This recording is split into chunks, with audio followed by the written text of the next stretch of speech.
আমাদের যে ইন্টারিয়াম সরকার এসেছে আমাদের দাবি দেওয়া ছাড়াই আমাদের স্বীকৃতিপ্রাপ্ত সকল শিক্ষা প্রতিষ্ঠান এমপিওভুক্ত করবে।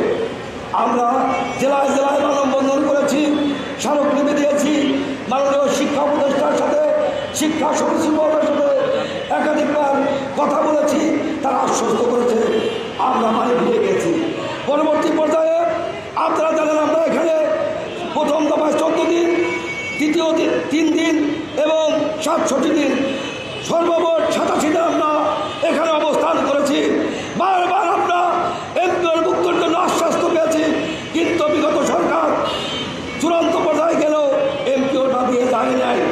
বর্তমান সরকারের কাছে বাংলাদেশের সর্বোচ্চ গণতান্ত্রিক সরকার এই তারেক রহমান সরকারের কাছে আমাদের প্রত্যাশা ছিল, তারা ক্ষমতায় এসে অগ্রাধিকার প্রোগ্রামের মধ্যে যেমন ফ্যামিলি কার্ড, কৃষক কার্ড এবং ইমাম মুয়াজ্জিনদের যে ভাতা দিয়েছেন, আমাদের এমপিওটাও অগ্রাধিকার দিবেন 180 দিনের মধ্যে, 40 দিনের মধ্যে দিবেন। Family card